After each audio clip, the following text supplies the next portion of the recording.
கர்த்தருக்குள் அன்பானவர்களே, நாம் தொடர்ந்து வேதத்தில் பரிசுத்த ஆவியானவரை பற்றி பார்த்து வருகிறோம்.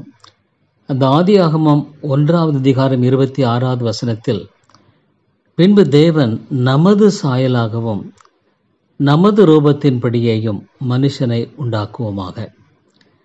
இங்கு மனிதனை மாத்திரமே திரித்துவ தேவன் படைப்பில் மூவருமாக இணைந்து செயல்படுவதை பார்க்கிறோம்.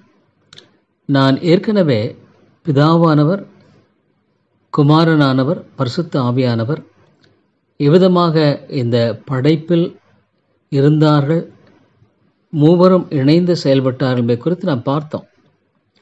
அதாவது குமாரன் இவ்விதமாக இதில் இருந்தார் என்பதை குறித்து புதிய ஏற்பாட்டிலிருந்து நான் உங்களுக்கு கடந்த அந்த 3வது பகுதியில் உங்களுக்கு நான் காண்பித்திருந்தேன்.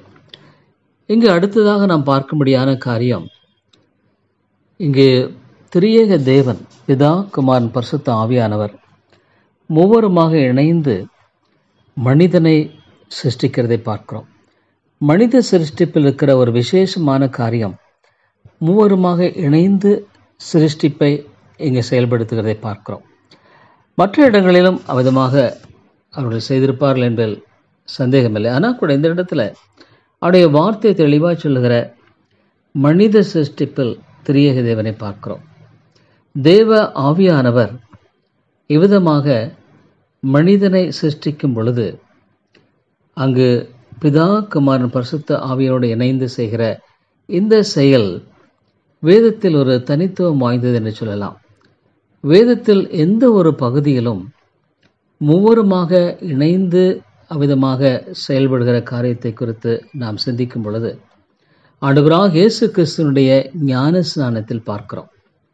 இயேசு கிறிஸ்து ஞான ஸ்நானம் பெற்று மேலே வரும் பொழுது இயேசு கிறிஸ்துவாகிய 2ஆம் நபர் பிதாவானவர் இவருடைய நேசகுமாரன் என்று சொல்கிறதையும், பரிசுத்த ஆவியானவர் அவ்விதமாக அவர் மேல் வந்து தங்குகிறதையும் பார்க்கிறோம். அதே விதமாக ஒரு சில சம்பவங்களில் வேதத்தில் பார்க்கிற இந்த நிகழ்வுகளில் இது ஒன்று முக்கியமான ஒன்று. மனிதனுடைய அந்த சிருஷ்டிப்பில் தேவன் அவ்விதமாக சிருஷ்டித்த காரியமானது மிக மேன்மைக்குரிய ஒரு காரியம். திரியேக தேவன் அழகாக மனிதனை சிருஷ்டிக்கிறார். இதுமாக அங்கு தொடர்ந்து நாம் பேசும் பொழுது அங்கு சொல்லப்படுகிற காரியம், மனுஷனை உண்டாக்குவோமாக என்று ஆண்டவர் அவ்வளவு அழகாக மனிதனை உருவாக்குகிறதை பார்க்கிறோம்.